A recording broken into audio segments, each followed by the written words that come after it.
मुद्दा महाराष्ट्राचा मध्ये मी विशाल पाटील आपल्या सगळ्यांचं स्वागत करतो आणि संपूर्ण दिवसभरात कुठले राहतील महत्त्वाचे मुद्दे महाराष्ट्रासाठी पाहणार आहोत पुढच्या तासाभरात सविस्तर।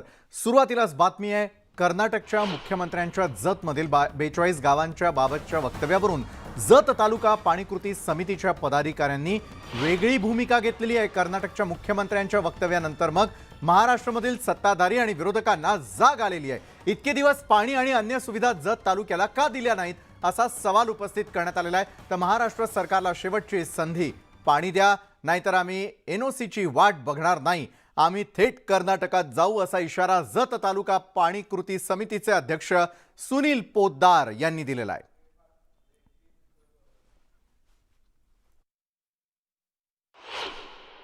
कर्नाटकमध्ये जाणार की त्यांच्या सुविधा आपल्याला चालू झाल्या की म्हणजे आम्ही कर्नाटकमध्ये जाणार। यांच्या सुविधा आपण जन्मल्यापासून बघतो महाराष्ट्राची सुविधा आपल्याला फक्त आश्वासनावर चाललेल्या आहेत, सुविधा काही भेटत नाहीत अजून। आता थोडेफार इकडे कर्नाटकमधून सुविधा आपल्याला यायला लागले ते आता, तेव्हा आम्ही कर्नाटकमध्ये जायला इच्छुक आहोत।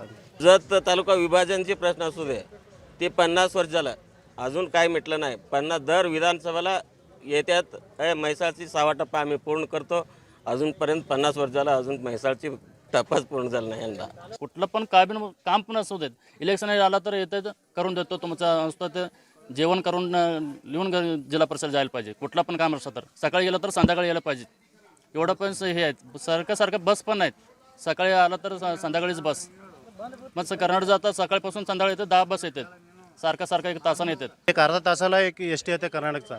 आम्ही एकलं तुम्ही सांगा डिग्री शिकायचं म्हणजे कॉलेज कुठं जवळ आहेत? सांगलीला जायचं, कोल्हापूरला जायचं, इथं 25 किलोमीटर आहे, 25 मिनिटात आम्ही विजापूरला जातो आणि तिथून पास आहे, इथून गावातलं 100 विद्यार्थी रोज जाते विजापूरला। आणि त्यानंतर वळणार आहोत पुढच्या बातमीकडे। महाराष्ट्राचे पहिले मुख्यमंत्री स्वर्गीय यशवंतराव चव्हाण यांची आज 38वी पुण्यतिथी आहे आणि त्यांच्या या पुण्यतिथीला राज्यभरातील विविध क्षेत्रातील मान्यवर त्यांच्या कराड इथल्या स्मारकाला अभिवादन करण्यासाठी येत असतात। आज या पुण्यतिथीच्या निमित्ताने राज्याचे मुख्यमंत्री एकनाथ शिंदे हे काही वेळातच कराडमध्ये दाखल होत आहेत। यशवंतरावांच्या समाधीला पुष्पचक्र अर्पण करून अभिवादन केलं जाईल आणि त्यानंतर शासनाच्या कृषी प्रदर्शन कार्यक्रमाचं उद्घाटनही त्यांच्या हस्ते होणार आहे। आणि या दौऱ्यातील एक वैशिष्ट्य म्हणजे बाळासाहेबांची शिवसेना पक्षाला वेगळी चालना मिळावी म्हणून मेळाव्याचं आयोजनही करण्यात आलेलं आहे। महाराष्ट्राचे पहिले मुख्यमंत्री आणि महाराष्ट्राची शिल्पकार म्हणूनच समजले जातात ते स्वर्गीय यशवंतराव चव्हाण यांची आज 38वी पुण्यतिथी साजरी होत आहे। विविध क्षेत्रातील मान्यवर या ठिकाणी समाधीस्थळावर त्या ठिकाणी येऊन अभिवादन करताना आपल्याला पाहायला मिळत आहेत। थोड्याच वेळामध्ये या ठिकाणी राज्याचे मुख्यमंत्री आणि इतर मंत्री या ठिकाणी उपस्थित राहणार आहेत। त्यांच्यातर्फे पुष्पचक्र अर्पण करून या ठिकाणी यशवंतराव चव्हाण यांना अभिवादन केलं जाणार आहे, नतमस्तक या ठिकाणी होणार आहेत। त्यानंतर या ठिकाणी कराडमध्ये विविध विकास कामांचा शुभारंभ उद्घाटन या ठिकाणी होणार आहे, त्यासोबत या ठिकाणी मेळावा होणार आहे। या मेळाव्यामध्ये मुख्यमंत्री कराडसाठी कुठल्या प्रकारचा निधी असेल किंवा काय घोषणा करतील याकडे आता सर्वांचं लक्ष लागलेलं आहे। किरण मोहिते, न्यूज 18 लोकमत, सातारा। तर कराड इथे मुख्यमंत्र्यांच्या विकास कामांच्या लोकार्पण कार्यक्रमाला माजी उपमुख्यमंत्री अजित पवार यांना डावलल्यामुळे राष्ट्रवादीची नाराजी आहे। आमदार बाळासाहेब पाटील यांच्याकडून नाराजी व्यक्तही करण्यात आलेली आहे। एनसीपीच्या आमदारांकडून नाराजी व्यक्त केली जाते कारण विकास कामांच्या कार्यक्रमांसाठी अजित पवार यांना आमंत्रण देण्यात आलेलं नाही आहे। अजित पवारांना डावलल्यानं एनसीपी नाराज आहे।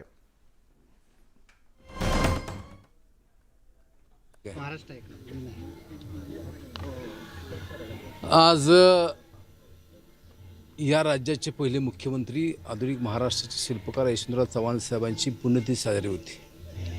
दरवर्षी 25 नोव्हेंबर या दिवशी इथं हा कार्यक्रम घेण्यात येतो आणि यामध्ये राज्याचे मुख्यमंत्री त्याचप्रमाणे आदरणीय शरदचंद्र पवार साहेब, राज्यातले सर्व यशवंतप्रेमी लोक या ठिकाणी येतात। आजच मुंबईमध्ये यशवंतराव प्रश्नांच्या वतीनं एक पुरस्कार सोहळा आयोजित केला आहे, त्यामुळे आदरणीय शरदचंद्र पवार साहेब या ठिकाणी येऊ शकले नाहीत। पण आम्ही सगळे सातारा जिल्ह्यातले सर्व यशवंतप्रेमी आम्ही सर्वजण प्रथेप्रमाणे 8:30 वाजता येऊन या ठिकाणी यशवंतराव चव्हाण साहेबांच्या समाधीवर त्यांना अभिवादन केलं आहे।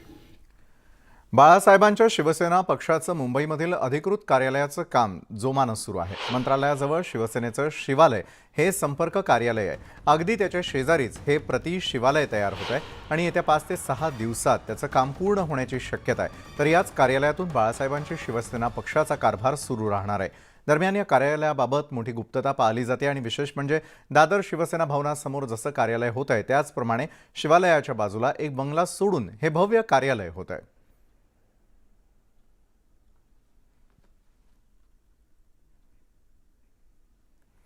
आणि यावेळेला राजकीय क्षेत्रातून येणारी सर्वात मोठी बातमी आपण पाहणार आहोत आणि ती म्हणजे शिवसेना ठाकरे गटासह भाजप मनसेतील नगरसेवक शिंदे गटामध्ये आता प्रवेश करणार आहेत. शिवसेनेच्या ठाकरे गटाला नाशिकमध्ये मोठं खिंडार पडणार आहे. शिंदे गट निर्मितीनंतर नाशिकमधील सर्वात मोठा हा पक्षप्रवेश सोहळा असेल. 17हून अधिक नगरसेवक शिंदे गटात प्रवेश करणार आहेत आणि येत्या 28 तारखेला एकनाथ शिंदे यांच्या उपस्थितीमध्ये प्रवेश होण्याची शक्यता आहे. तर गुवाहाटी दर्शनानंतर हा पक्षप्रवेश होणार असल्याचं कळतंय आणि त्यासाठी एका सोहळ्याचं आयोजन करण्यात आलेलं आहे. आगामी पालिका निवडणुकीपूर्वी शिंदे गटात जाण्यासाठी आजी माजी नगरसेवकांची अक्षरशः नाशिकमध्ये रीघ लागल्याचं कळतंय.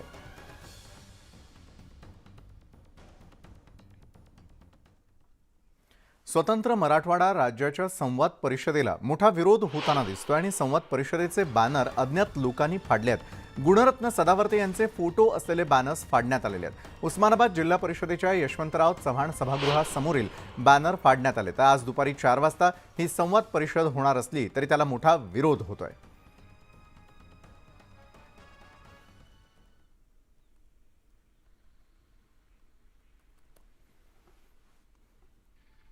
खासदार संजय राऊतांचा जामीन रद्द करण्याच्या ईडीच्या याचिकेवरती आज हायकोर्टात सुनावणी होणार आहे. पत्राचाळ घोटाळा प्रकरणी राऊतांना दिलेला जामीन रद्द करण्यासाठी ईडीनं याचिका केली. संजय राऊत यांच्या विरोधात पुरावे असूनही मुंबई सत्र न्यायालयानं त्यांना जामीन दिल्याचं सांगत ईडीनं हायकोर्टात याचिका दाखल केलेली आहे. पत्राचाळ प्रकरणामध्ये संजय राऊत यांची अटक बेकायदेशीर असल्याचं सांगत पीएमएलए कोर्टानं ईडीच्या तपासावरती प्रश्न उपस्थित केल्यात. दिवाणी खटल्यासाठी पीएमएलए कायदा लागू केला असल्याचे ताशेरे कोर्टानं ओढलेले होते आणि त्यानंतर राऊतांची 9 नोव्हेंबर 2022ला सुटका करण्यात आलेली होती. त्यांच्या सुटकेनंतर जामीन रद्द करण्यासाठी ईडीनं हायकोर्टात याचिका दाखल केलेली आहे.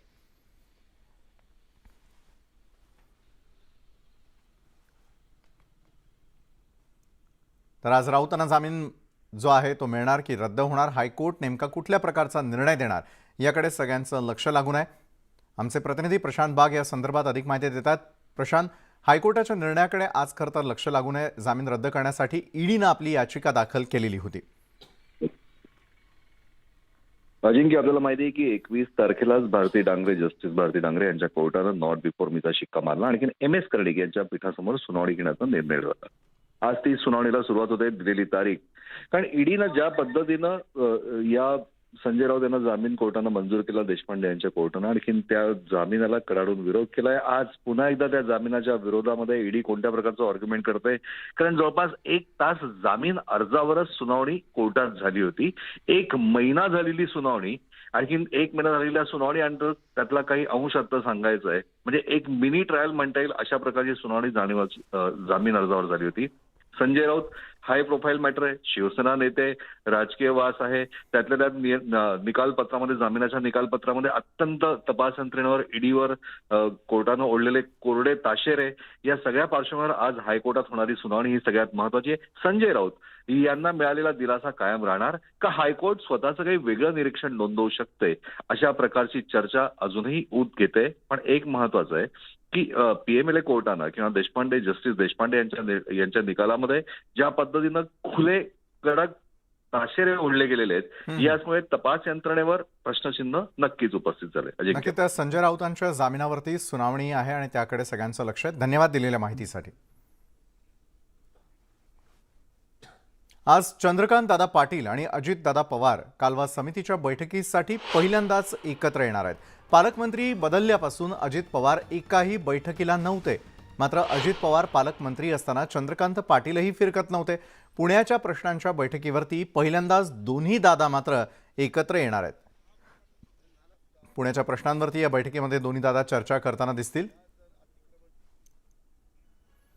वैभव सोनवणे आमचे प्रतिनिधी या संदर्भात अधिक माहिती देतात. वैभव, पुण्यात कालवा समितीची बैठक आहे आणि दोन्ही दादा आमने सामने येणार आहेत. कशी असेल ही बैठक? पुण्यातल्या पाण्याच्या जिल्ह्याच्या पाण्याच्या नियोजनासंदर्भातली ही बैठक असेल. खरं तर पालकमंत्र्यांच्या अध्यक्षतेखाली जवळपास 8 वेगवेगळ्या समित्या ज्या आहेत त्या काम करत असतात आणि या समित्यांच्या कामकाजामध्ये बैठकांमध्ये जिल्ह्यातले सगळे आमदार जे आहेत त्यांनी उपस्थित राहणं अपेक्षित असतं. पालकमंत्र्यांची डीपीडीसी जिल्हा नियोजन समितीची जी बैठक असते ती अत्यंत महत्वाची समजली जाते, ज्याच्यामध्ये जिल्हावार निधी जो आहे तो वेगवेगळ्या मतदारसंघांना दिला जातो. मात्र गेले काही वर्ष हे सातत्यानं निरीक्षणात आलेलं होतं. जेव्हा अजित पवार पालकमंत्री होते तेव्हा चंद्रकांतदादा हे कोथरूडचे आमदार असूनही कधी डीपीडीसीला जिल्हा नियोजन समितीच्या बैठकांना कालवा समितीला हजर राहिले नाहीत. चंद्रकांतदादा हे नव्याने पालकमंत्री जेव्हा झाले सरकार बदलल्यानंतर, त्यानंतर झालेल्या जिल्हा नियोजन समितीच्या बैठकीमध्ये अजित पवार यांनी दांडी मारली. वेगवेगळी कारणं सांगितली जायची, दौऱ्यावरती आहेत किंवा बाहेर आहेत असं म्हणून हे दोन्ही दादा शक्यतो एकमेकांच्या समोर किंवा एकमेकांच्या नेतृत्वात काम करायला टाळत आहेत का अशी चर्चा जी आहे ती या बैठकांमध्ये व्हायची. मात्र आज चंद्रकांत दादा हे पालकमंत्री झाल्यानंतर पहिली बैठक जी आहे कालवा समितीची अशी असेल, जिला अजित पवार हे स्वतः उपस्थित राहतील आणि हे दोन्ही दादा आमने सामने येतील. इतर वेळी जेव्हा दोन्ही दादांना याबाबत आम्ही प्रश्न विचारायचो तेव्हा दौरे असल्याचं कारण जे आहे ते सांगितलं जायचं, प्रदेशाध्यक्ष असल्यामुळे येता यायचं नाही असं चंद्रकांत दादांकडून सांगितलं जायचं. त्यामुळे आता आज बैठकीमध्ये नेमकं काय घडतं हे पाहणं महत्वाचं ठरेल. कारण यापूर्वी अजित पवार पालकमंत्री असताना सगळ्या अधिकाऱ्यांवर त्यांचा प्रचंड वचक होता. आता नव्यानं आमदार म्हणून ते या बैठकीमध्ये बसतील आणि चंद्रकांत दादा बैठक लीड करतील. त्यामुळे नेमकं या बैठकीत काय होतं हे पाहणं जरा गमतीशीर असणार आहे. नक्कीच. धन्यवाद दिलेल्या सविस्तर माहितीसाठी. पुण्याच्या प्रश्नांवरती होणाऱ्या बैठकीमध्ये दोन्ही दादा आमने सामने येणार आहेत आणि आमचे प्रतिनिधी वैभव सोनवणे या सर्व घडामोडींवरती लक्ष ठेवून आहेत. उद्धव ठाकरे पक्षाच्या बालेकिल्ल्यावरती भाजपनं आता लक्ष केंद्रित करण्यास सुरुवात केलेली आहे. प्रदेशाध्यक्ष चंद्रशेखर बावनकुळे कोकणचा दौरा करणार आहेत आणि ते 2 दिवसांचा रत्नागिरी आणि सिंधुदुर्ग जिल्ह्याचा दौरा करणार आहेत. कोकणात उद्धव ठाकरेंना धक्का देण्याची तयारी शिवसेनेकडून सुरू करण्यात आल्याचं दिसतंय. भारत केसरकर आमचे प्रतिनिधी या संदर्भात अधिक माहिती देत आहेत. तर भारत, एका बाजूला आपण बघतो उद्धव ठाकरे पक्षाच्या बालेकिल्ल्यावरती थेटपणे लक्ष केंद्रित करत बावनकुळेंचा दौरा, या दौऱ्यादरम्यान कसलं नियोजन करण्यात आलेलं आहे आणि बालेकिल्ला आपल्या हाती घेण्यासाठीचं नियोजन पुढचं कसं असेल? खरं बघायला गेला तर सुषमा अंधारेंची जनप्रबोधन यात्रा झाली आणि शिवसेनेच्या या यात्रेला तोडीस तोड देण्यासाठी या ठिकाणी भाजपच्या वतीने जे आहे बावनकुळे आहेत ते सिंधुदुर्ग जिल्ह्यात दौऱ्यावर येत आहेत. बावनकुळे आज रत्नागिरीमध्ये आहेत आणि उशिरा रात्री जे आहेत ते कुडाळमध्ये दाखल होत आहेत. यानंतर सिंधुदुर्ग जिल्ह्यात सावंतवाडी असेल, कुडाळ मालवण मतदारसंघ असेल आणि कणकवली या तिन्ही विधानसभा मतदारसंघामध्ये त्या महत्वपूर्ण बैठकी घेत आहेत आणि कार्यकर्त्यांशी चर्चा करून कार्यकर्त्यांना या ठिकाणी एक जागृत करण्याचा बावनकुळे निश्चितच प्रयत्न करणार आहेत. नक्कीच. धन्यवाद दिलेल्या सविस्तर माहितीसाठी. मनसेची मुंबई महापालिकेसाठी जोरदार तयारी सुरू झालेली असून 27 नोव्हेंबरला मुंबईमध्ये मनसेचा गटाध्यक्ष मेळावा होतोय. गोरेगाव इथल्या नेस्को इथे हा गटाध्यक्ष मेळावा पार पडणार आहे. मनसे अध्यक्ष राज ठाकरे मेळाव्याला संबोधित करणार आहेत आणि याबाबत मनसे नेते संदीप देशपांडेंनी ट्विट केलेलं आहे. महाराष्ट्रामधील राजकारणानं हीन पातळी गाठलेली आहे अशी सर्वदूर भावना आहे. हे चित्र बदलण्यासाठी महाराष्ट्र नवनिर्माण सेना पुढाकार घेणार आहे आणि त्या बदलाची प्रेरणा असेल शिवछत्रपतींचं एक धोरणी वाक्य, असं ट्विट देशपांडेंनी केलेलं आहे आणि त्यासोबत एक व्हिडिओ देखील पोस्ट केलेला आहे.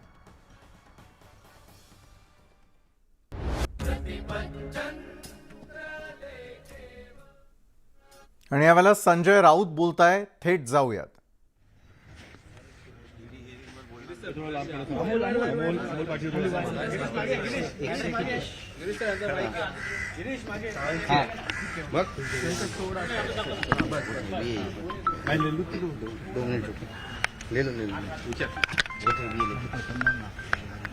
सर, सांगलीच्या जतनंतर सोलापूरवरही कर्नाटक दावा करत आहे. कन्नड भाषिकांनी कर्नाटकात सामील व्हावं, मुख्यमंत्री बसवराज बोम्मई. एक लक्षात घ्या की कर्नाटकचे मुख्यमंत्री बोम्मई यांनी जो महाराष्ट्रावर अचानक हल्ला केलेला आहे, मी याला हल्ला म्हणतो, युद्ध म्हणतो, त्याच्यामागे फार मोठं कारस्थान आणि षडयंत्र आहे. महाराष्ट्रामध्ये भारतीय जनता पक्षाच्या नेत्यांकडून छत्रपती शिवाजी महाराजांचा जो अपमान झालेला आहे, मग राज्यपाल कोश्यारी असतील, भाजपचे राष्ट्रीय प्रवक्ते सुधांशू त्रिवेदी असतील, ज्यांनी छत्रपती शिवाजी महाराजांवरची चिखलफेक केलेली आहे, त्याच्यामुळे महाराष्ट्रात एक संतापाची लाट उसळली या सरकारच्या वेळी. त्याच्यावरचं लक्ष विचलित व्हावं, शिवाजी महाराजांच्या अपमानाचा विषय मागे पडावा म्हणून बोमैना पुढे करून सीमा भागावरती म्हणजे महाराष्ट्रातल्या या सगळ्या सोलापूर, अक्कलकोट, जतवरती हक्क सांगण्याचा प्रयत्न आहे. म्हणजे लोकांनी दुसऱ्या विषयाकडे वळावं आणि छत्रपती शिवाजी महाराजांचा अपमान विसरावं. नाही तर भारतीय जनता पक्षाचा एक मुख्य जिथे भाजपचं राज्य आहे त्याच्यावरती कधी असा अटॅक करताना दिसत नाही महाराष्ट्रात, देशभरामध्ये. कधी पाहिलं का तुम्ही? योगींनी गुजरातच्या मुख्यमंत्र्यावरती अटॅक केला. गुजरातच्या मुख्यमंत्र्यांनी कर्नाटकच्या भाजपच्या मुख्यमंत्र्यावरती कधी अशा प्रकारे झालं? असं कधीच होत नाही. तो एक शिस्तबद्ध पक्ष आहे, डिसिप्लिन पार्टी आहे.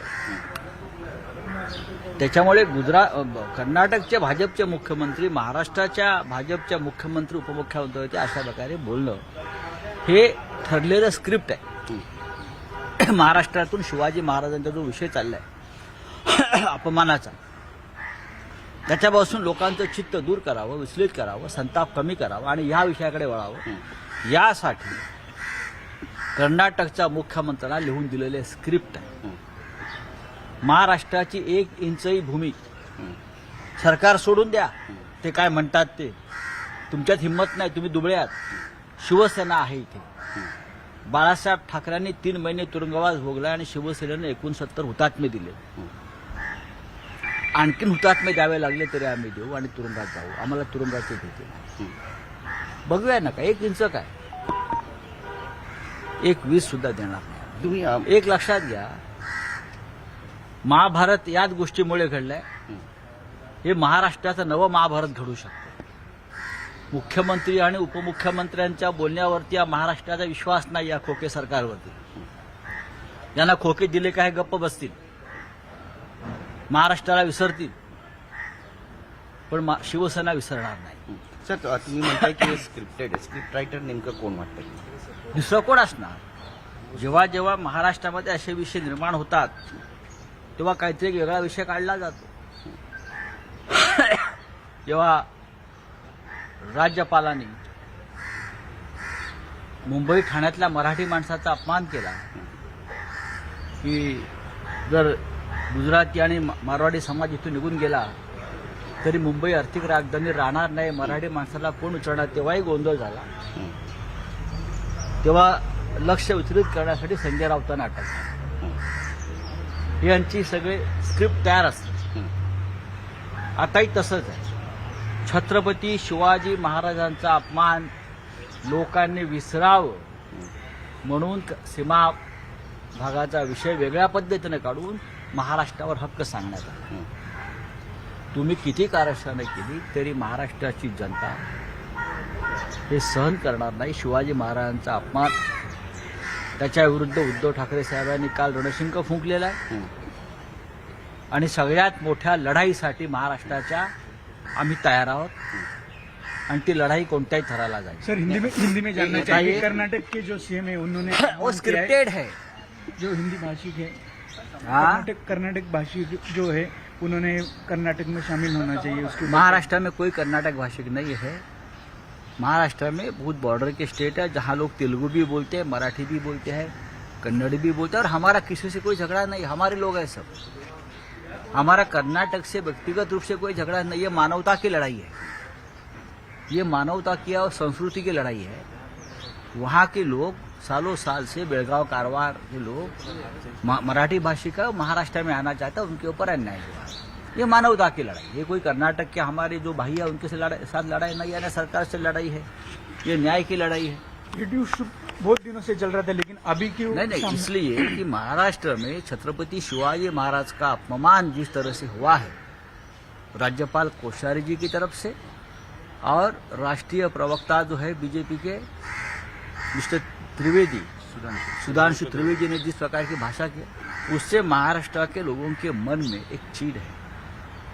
लोग सड़क पर आएंगे। उद्धव ठाकरे साहब ने तो कल बहुत बड़ी लड़ाई का ऐलान किया है महाराष्ट्र के अभिमान के लिए, तो ये ध्यान हटाने के लिए मुंबई को आगे किया है कि आप ये इश्यू निकालो तो महाराष्ट्र की जनता छत्रपति शिवाजी महाराज का अपमान भूलकर आपके पीछे पड़ेगी। ये स्क्रिप्टेड है सर, लेकिन ना हम शिवाजी महाराज का अपमान भूलेंगे, ना किसकी बात सुनेंगे और ना महाराष्ट्र की एक इंच भी भूमि किसी को देंगे। और उसके लिए अगर एक लड़ाई भी लड़नी पड़ी बड़ी महाभारत जैसी, तो ये महाराष्ट्र का नया महाभारत लड़ने के लिए शिवसेना उद्धव ठाकरे जी के नेतृत्व में पूरी तरह से तैयार है। कल ऐलान किया उद्धव जी ने और कल या परसों इस लड़ाई का बारे में जंग के बारे में ऐलान कर दें। सर, राष्ट्रवादीच्या निषेधार्थ महाराष्ट्राचा बंदाचा आवाज देईल का शिवसेना? मला उद्या कळेल त्या सर, आपने अभी भी एलिगेशन किया था आगे खोखे सरकार जो है, खोखे में जो है, देखिए ये खोखे सरकारी है, हर बात पर खोखे की बात करते हैं, पैसे की बात करते हैं। अगर उनको दिल्ली से और खोके आ गए तो महाराष्ट्र की जमीन छोड़ देंगे, वो बेच देंगे। उनको कोई महाराष्ट्र से लगाव या प्रेम नहीं है। सर, एकीकडे शिवरायांचा अपमान होतोय, दुसरीकडे ही सरकार जे आहे ते आता गुवाहाटीला जाण्याची तयारी करते. बरेचसे आमदार, सगळे आमदार खासदार मिळून बघा असं आहे, त्यांनी गुवाहाटीला जाऊ द्या नाहीतर लंकेला जाऊ द्या किंवा आफ्रिकेला जाऊ द्या, महाराष्ट्राच्या जनतेच्या हृदयातून त्यांचं स्थान नष्ट झालेलं आहे. ते इथे गेले काय, तिथे गेले काय, जमिनीखाली गेले काय किंवा आकाशात गेले का, काय फरक पडतो? हे जे 40-50 लोक आहेत त्यांचं नामोनिशाण महाराष्ट्राच्या जनतेनं आपल्या हृदयातून पुसून टाकलेलं आहे. इतके घाणेरडे लोक या महाराष्ट्राच्या राजकारणात कधी निर्माण झाले नव्हते. पक्षांतर याआधी झालेली आहेत, यापुढेही होतील, पण हे पक्षांतर नसून यांनी रक्तच बदललं, डीएनएच बदलून टाकलं, रक्तांतर केलं. चला शिंदे जी मंत्रिमंडल की मीटिंग छोड़कर शिरडी और ज्योतिष देखने जाते हैं. देखिए, जिसका आत्मबल और आत्मविश्वास कम होता है वो इस तरह से जंतर मंतर में जाते हैं, तंत्र मंत्र में जाते हैं, ज्योतिष विद्या के पीछे लगते हैं. लगने दो ना, लगने दो. महाराष्ट्र की जनता ने उनका भविष्य तय किया है सबका, और क्या है उनको भी मालूम है. इसलिए सबको हाथ दिखाने, कुंडली दिखाने भागते हैं लोग. उनके कुंडली में कुछ महीने में आपको पता चलेगा सत्ता योग नहीं है. उनकी कुंडली स्पष्ट कहती है मुझे भी कुंडली का अभ्यास है. सर, जिस मंदिर में जा रहे हैं वो तंत्र मंत्र का बहुत बड़ा मंदिर माना जाता है. हाँ? जिस मंदिर में वो कामाख्या देवी तंत्र मंत्र अघोरी विद्या के लोग हैं, या अघोरी विद्या में ज्यादा विश्वास रखते हैं, लेकिन जो अघोरी विद्या के पीछे पड़ते हैं उनका अंत भी बहुत अघोरी होता है. बोम्मईंनी आतापर्यंत केलेल्या वक्तव्यांवरती संजय राऊत सडकून बोलताना दिसले, तर दुसरीकडे तंत्रमंत्र विद्या याचा अघोरी प्रयोग करणाऱ्यांचा अंत देखील अघोरी पद्धतीनं होत असल्याचं वक्तव्य त्यांनी केलेलं आहे. तर दुसरीकडे कर्नाटकमध्ये असलेले जे सर्वसामान्य लोक आहेत, जनता आहे, त्यांच्याशी आपलं भांडण नसल्याचंही त्यांनी सांगितलं. बोम्मईंचं मात्र सुरू असलेलं हे कारस्थान आहे लक्ष विचलित करण्यासाठी बोम्मईंची ही बोंब असल्याचं खासदार संजय राऊत म्हणालेले आहेत. अपमानाचा विषय मागं पडण्यासाठीच ही बोंब जी आहे ती उठवली जात असते. ब्रेकनंतर आपल्या सगळ्यांचं पुन्हा एकदा स्वागत आणि आपण पाहताय मुद्दा महाराष्ट्राचा. आणि या क्षणाची सर्वात मोठी बातमी ती म्हणजे संजय राऊत यांच्या संदर्भातली. संजय राऊतांनी बोम्मईंच्या बोंब मारण्यामागे कारस्थान असल्याचा संशय व्यक्त केलेला आहे. तर दुसरीकडे लक्ष विचलित करण्यासाठी अशा प्रकारचे वक्तव्य केली जात असल्याचं देखील त्यांनी सांगितलं. शिंदे पक्षातील नेत्यांनी कुठेही जावं याबाबत देखील त्यांनी वक्तव्य केलेलं आहे. आणि यावेळेला बाळासाहेबांचे शिवसेनेचे प्रवक्ते स्वतः नरेश म्हस्के आपल्या सोबत आहेत. नरेशजी, संजय राऊत अनेक गोष्टींच्या बाबतीत आत्ताच बोलून गेलेले आहेत, तर दुसरीकडे पक्षांतर नसून रक्ताचा डीएनएच चुकीचा असल्याचं देखील त्यांनी त्या ठिकाणी टीका करताना म्हटलेलं आहे आणि आत्मविश्वास गमावला की ज्योतिष बघावं लागतं अशी देखील टीका आपल्यावरती ते करतायत. हॅलो. नरेशजी, आवाज येतोय माझा? बोला ना. बरं, लक्ष विचलित करण्यासाठी बोंबईंची बोंब सुरू असल्याचं, तर दुसरीकडे आपल्या सरकारवरती देखील त्यांनी अनेक प्रश्न उपस्थित केलेले आहे. अपमानाचा विषय मागं पाडण्यासाठी असे विषय जे आहेत त्याला खतपाणी घातलं जात आहे, तर भविष्य आणि ज्योतिष पाहण्याची वेळ काय येते अशी देखील टीका आपल्यावरती ते करतायत. पहा, महाराष्ट्र हा शिवछत्रपतींच्या शौर्याने उभा राहिलेला आहे. आम्ही छत्रपतींचा वारसा सांगणारे आहोत, त्यामुळे महाराष्ट्राची अवहेलना करण्याची हिंमत कुणाच्यात नाही. आणि हे लक्ष विचलित वगैरे करणं हा विषय नाहीये. मुळात की राहुल गांधी यांनी जे स्वातंत्र्यवीर सावरकरांच्या विरोधात जे वक्तव्य केलं होतं, अहो यांच्यात हिंमत नाही झाली त्यांच्या विरोधात रस्त्यावर उतरण्याची. हे काय सांगणार? हे केवळ मी तुम्हाला म्हणजे मी काल सुद्धा म्हणालो की संजय राऊत साहेबांना आत्ताचे जे राज्य शासन आहे, मुख्यमंत्री एकनाथ शिंदे साहेब आणि उपमुख्यमंत्री देवेंद्र फडणवीस साहेब यांच्या विरोधात बोलण्याकरता त्यांना ड्युटी दिलेली आहे. त्यांना काम दिलेलं आहे. सकाळी उठायचं आणि काहीतरी मुद्दे काढायचे आणि त्यांच्या विरोधात बोलायचं. तेवढंच त्यांचं काम आता शिल्लक राहिलेलं आहे आणि त्याकरता ही सगळी विधानं सुरू आहेत. बरं, दुसरीकडे भविष्य आणि ज्योतिष याचा देखील विषय त्यांनी उपस्थित केलेला आहे आणि थेटपणे गुवाहाटीला का जात असल्याचं बद्दलही त्यांनी एक वादग्रस्त वक्तव्य केलेलं आहे. नरेशजी, मला काय म्हणायचं, हे काय एवढे घाबरलेले आहेत? काय यांच्या डोक्यात? एखाद्या देवाचं जेव्हा आपण दर्शन घ्यायला जातो एक भावना असते, म्हणजे गुवाहाटीला जाणारे सर्व लोक त्याच करता जातात का? म्हणजे गुवाहाटीला जाणाऱ्या सर्व भक्तांचा सुद्धा हे अपमान करत आहेत. आणि आत्मविश्वास त्याची कोणाची भाषा बोलताय? काल पवार साहेब म्हणाले तीच हे लोक ओढतायत. अर्थात मला तर म्हणायचं की पवार साहेब ज्या पद्धतीने स्क्रिप्ट लिहून देतात त्यांना, त्या पद्धतीनेच ज्यांचं कामकाज चालू आहे. पवार साहेबांनी काल पत्रकार परिषद घेतली, संध्याकाळी उद्धव साहेबांनी पत्रकार परिषद घेतली. काल पवार साहेबांचं स्टेटमेंट पुन्हा आत्मविश्वास. राऊत साहेब म्हणतायत, म्हणजे जे आम्ही म्हणतोय की पवार साहेब रिंग मास्टर प्रमाणे सर्कसीमध्ये रिंग मास्टर असतात आणि त्यामध्ये जोकर असेल किंवा काही पात्र असतात, ती ते रिंग मास्टर ज्या पद्धतीने आदेश देईल त्या पद्धतीने हे लोक त्यांचं काम करत असतात. अशाच पद्धतीने महाराष्ट्रामध्ये हे लोक काम करतायत आणि त्याचं फळ त्यांना मिळालं. स्क्रिप्ट संदर्भात केलेल्या संजय राऊतांच्या वक्तव्यावरती नरेश म्हस्के यांनी देखील जोरदार टीका करत असताना संजय राऊतांची स्क्रिप्ट देखील शरद पवार लिहून देतात असा थेटपणे घणाघात त्यांनी या क्षणाला केलेला आहे. आणि त्यानंतर उदयनराजे भोसले यांची सुरू असलेली पत्रकार परिषद थेट जाऊयात.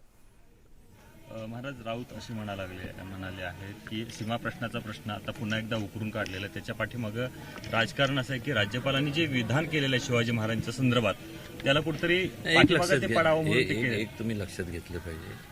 कोण काय बोललं याच्याशी मला मी फारसं काय त्याला म्हणजे महत्त्व देत नाही. हे का घडलं मुळात आपण जाणं गरजेचं आहे.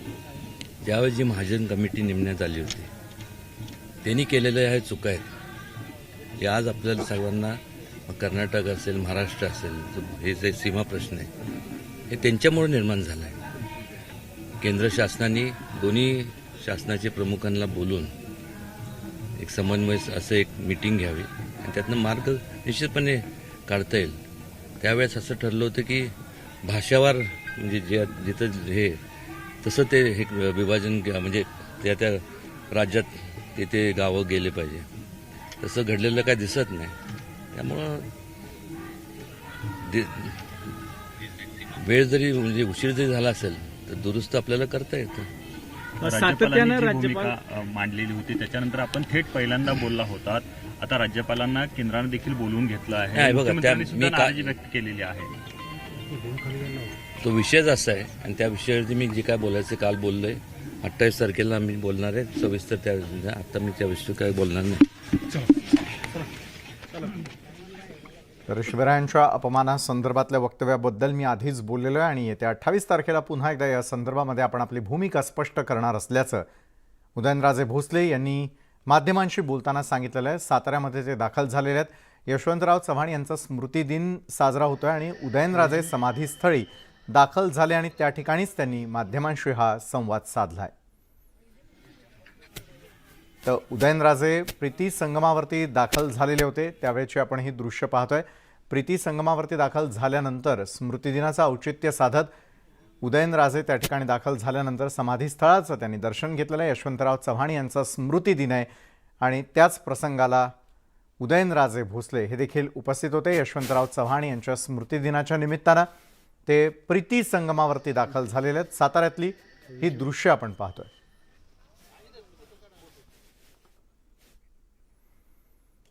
आणि या क्षणाची सर्वात मोठी बातमी, उपमुख्यमंत्री देवेंद्र फडणवीस आज दिल्ली दौऱ्यावरती आहेत. दरम्यान राज्यपाल भगतसिंग कोश्यारींनाही दिल्लीतून बोलावणं आलेलं आहे. राज्यपालांच्या दिल्ली दौऱ्यामध्ये त्यांनी शिवाजी महाराजांविषयी केलेल्या वक्तव्याबद्दल चर्चा होणार का हे देखील पाहावं लागेल. तसंच भाजपचे केंद्रीय नेतृत्व कोश्यारी यांना पदमुक्त करण्याच्या दृष्टीनं काही पावलं टाकणार का हे देखील आता बघावं लागणार आहे. प्रशांत लीला रामदास या संदर्भात अधिक माहिती देत आहेत आमचे प्रतिनिधी. प्रशांत, दिल्लीतल्या घडामोडी ज्या आहेत त्या वाढत असल्याचं दिसतंय, कारण एका बाजूला राज्याचे उपमुख्यमंत्री देवेंद्र फडणवीसही दिल्ली दौऱ्यावरती आहेत, तर तिकडेच राज्यपालांना देखील दिल्लीहून बोलावणं आल्याचं कळत आहे. महाराष्ट्रात केलेल्या वक्तव्याचे हे पडसाद म्हणायचेत का?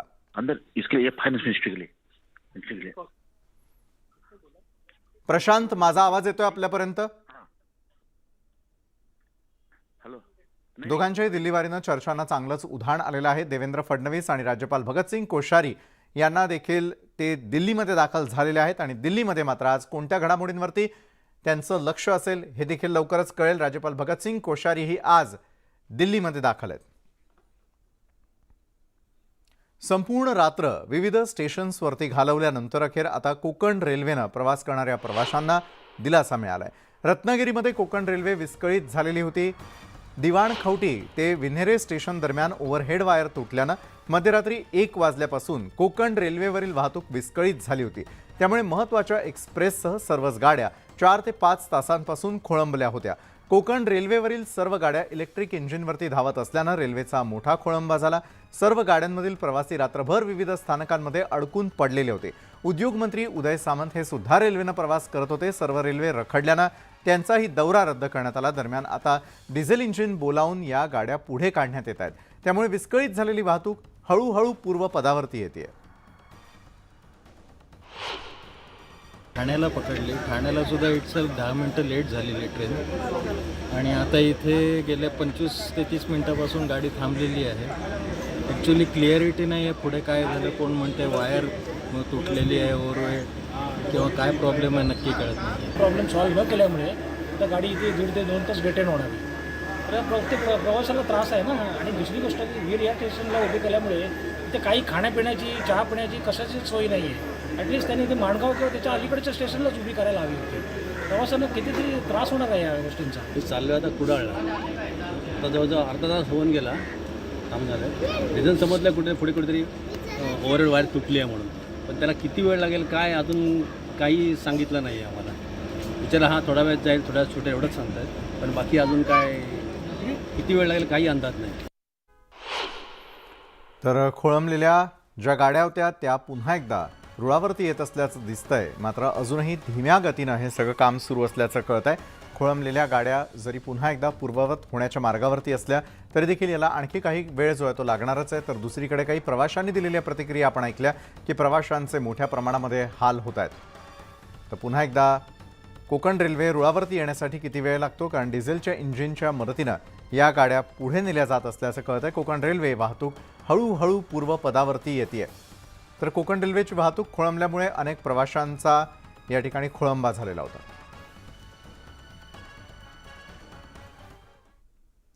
मुंबईमध्ये 400 किलोमीटरच्या सिमेंट कॉन्क्रीट रोडसाठी पालिकेनं नव्यानं निविदा काढलेली आहे. मुंबईमधील सीसी रोडच्या कामाचा खर्च हा जवळपास 200 कोटींनी वाढलाय. मुंबईकरांना दर्जेदार आणि टिकाऊ रस्ते मिळणार आहेत. रस्ते खड्डेमुक्त करण्यासाठी सिमेंट कॉन्क्रीटचे रस्ते करण्यावर पालिका प्रशासनाचा जोर दिला जातोय. यामध्ये 6,079,51,74,502 रुपयांच्या निविदा मागवण्यात आलेल्या आहेत. तर निविदेमध्ये परदेशामध्ये वापरणारे पोरस सिमेंट वापराची अटही ठेवण्यात आलेली आहे.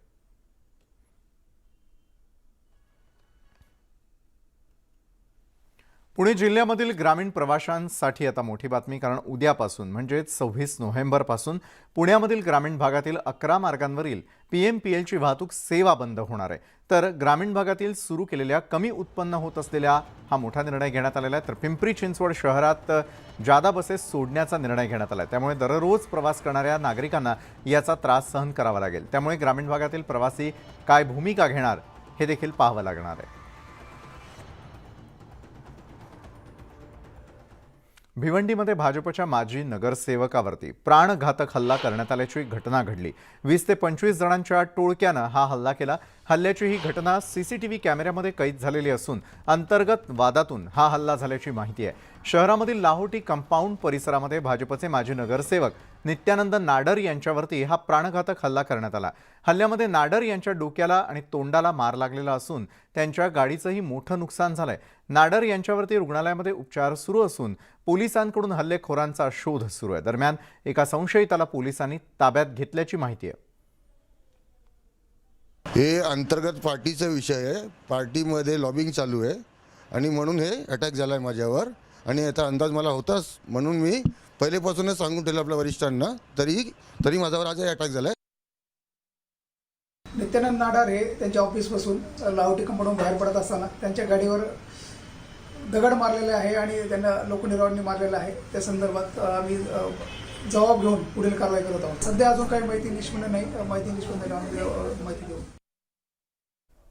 नाशिकच्या आधार आश्रमातील हत्या प्रकरणी अल्पवयीन संशयिताला ताब्यात घेण्यात आलेला आहे. नाशिकच्या त्र्यंबकेश्वर आधार आश्रमात एका 4 वर्षीय चिमुकल्याची गळा आवळून हत्या करण्यात आलेली होती. विशाल शिंगारेच्या मोठ्या भावासोबत झालेल्या भांडणाचा राग काढण्यासाठी ही हत्या केल्याची संशयितानं कबुली दिली आहे. आणि या प्रकरणी नाशिकच्या त्र्यंबकेश्वर पोलिसांनी 16 वर्षीय अल्पवयीन संशयिताला ताब्यात घेण्यात आलेला आहे. नंतर आपल्या सगळ्यांचं पुन्हा एकदा स्वागत. आणि मुख्यमंत्री यावेळेला दाखल झालेले आहेत. त्यांचा आज खरं तर सातारा दौरा आहे. त्यापैकी कराड या ठिकाणी दाखल झाल्याची आपण ही थेट दृश्य पाहतोय. तर अगदी काही क्षणांपूर्वी एक्सक्लुझिव्ह अशी दृश्य आपण पाहिलेली होती. ठाणे इथल्या त्यांच्या घरून त्यांनी ज्यावेळेला हेलिपॅडवरून त्या ठिकाणाहून ते निघालेले होते या दौऱ्याच्या निमित्तानं आणि ते कराडमध्ये दाखल झाल्याची ही थेट दृश्य न्यूज 18 लोकमतवर. मुख्यमंत्री एकनाथ शिंदे आज साताऱ्याचा दौरा करणार आहेत आणि साताऱ्याच्या दौऱ्यादरम्यान यशवंतराव चव्हाण यांच्या पुण्यतिथीनिमित्तानं कराडमधील प्रीती संगमावरती जाऊन ते यशवंतरावांच्या समाधीचं दर्शन घेत आहेत. सातारा दौऱ्यादरम्यान त्यांची अनेक कार्यक्रम देखील त्या ठिकाणी होणार आहेत. एकटे मुख्यमंत्री नसून त्यांच्या सोबत असलेले इतरही मंत्री त्या ठिकाणी उपस्थिती लावताना दिसतात. मुख्यमंत्री आज सातारा दौऱ्यावरती आहेत. शंभूराज देसाई, उदय सामंत, विविध मंत्री देखील आज त्यांच्या सोबतीला सातारा दौऱ्यावरती आहेत. कराडमधून आपण हे दृश्य यावेळेला पाहतोय. प्रीती संगमावरती जाऊन यशवंतरावांच्या समाधीचं दर्शन घेणं याला आधी सर्वाधिक महत्त्व देण्यात आलेलं आहे आणि त्यानंतर आज विविध कार्यक्रम त्यांची जी आहेत ती केली जाणार आहेत. या कार्यक्रमांच्या माध्यमातून सातारकरांसोबत ते वेळ घालवतील. यशवंतराव चव्हाणांना अभिवादन केल्यानंतर मात्र बाळासाहेबांची शिवसेना त्या ठिकाणी अधिक मजबूत करण्यासाठी देखील मेळाव्याचं आयोजन करण्यात आलेलं आहे. मुख्यमंत्र्यांचा आज सातारा दौरा. यशवंतराव चव्हाणांना थेटपणे अभिवादन करण्यासाठी ते त्या ठिकाणी गेलेले आहेत.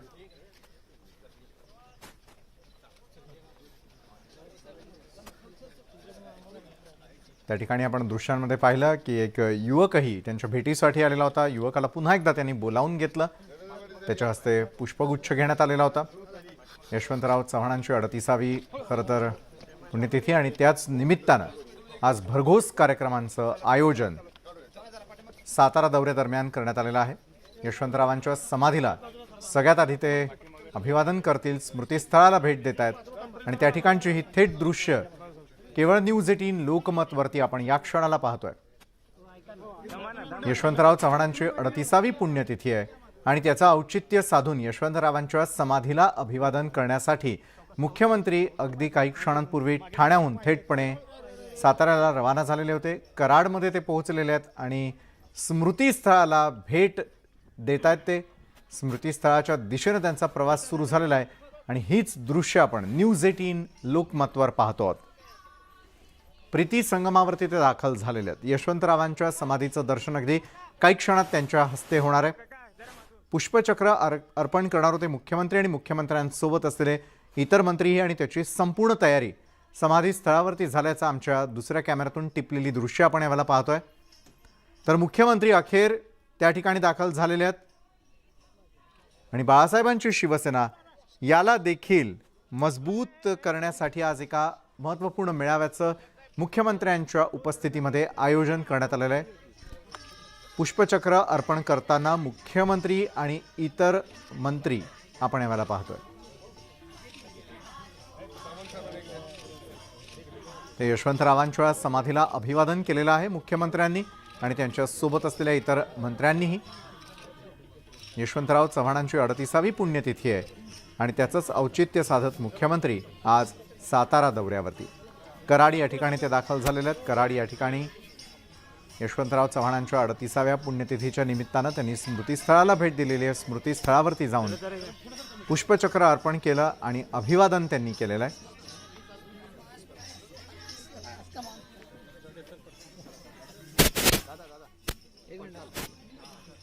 यशवंतरावांच्या समाधी स्थळाला भेट देत आहेत, स्मृतीस्थळाला भेट देत आहेत मुख्यमंत्री आणि मुख्यमंत्री थेटपणे तिथे दाखल झालेले आहेत. आज साताऱ्यामध्ये विविध कार्यक्रमांचं आयोजन मुख्यमंत्र्यांच्या उपस्थितीमध्ये त्या ठिकाणी पार पडणार आहे.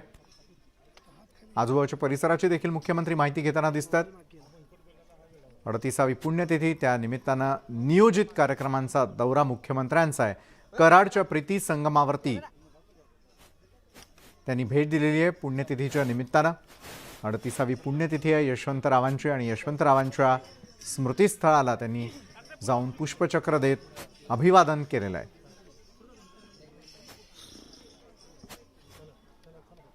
आज भरघोस कार्यक्रमांचं आयोजन आणि साताऱ्याचा दौरा हा नियोजित करण्यात आलेला होता मुख्यमंत्र्यांचा.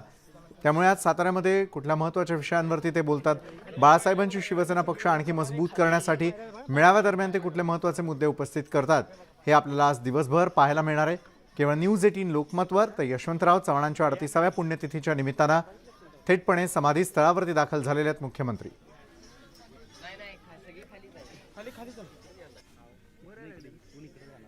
अगदी काही क्षणांपूर्वी त्यांनी त्या ठिकाणी पुष्पचक्र अर्पण केलेलं आहे. तर साताऱ्याच्या या संपूर्ण दौऱ्यादरम्यान अनेकांच्या भेटीगाठी देखील ते घेण्याची शक्यता आणि त्या अनुषंगाने त्यांचा कार्यक्रम संपूर्ण दिवसभराचा आखण्यात आलेला आहे. कराडच्या प्रीती संगमावरती समाधीस्थळी स्मृतीस्थळी दाखल झाल्यानंतर त्यांनी केलेलं अभिवादन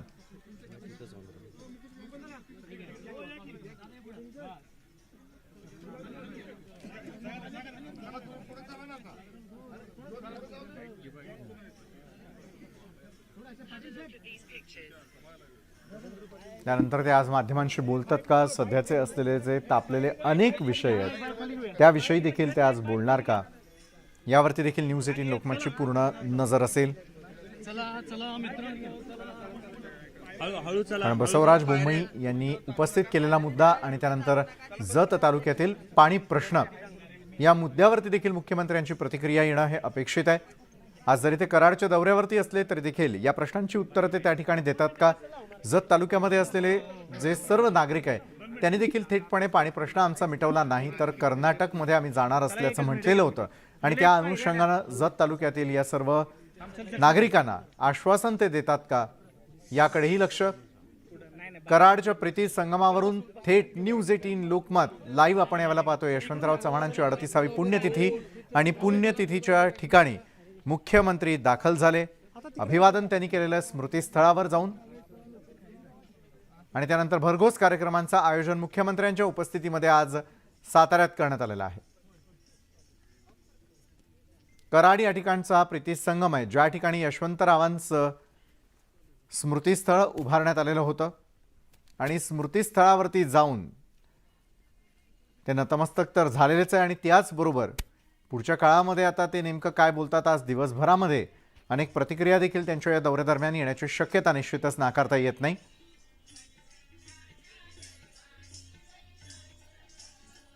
मुख्यमंत्र्यांच्या उपस्थितीमध्ये यावेळेला अनेक मंत्री देखील त्यांची साथ देताना आपल्याला पाहायला मिळतात या दौऱ्यादरम्यान.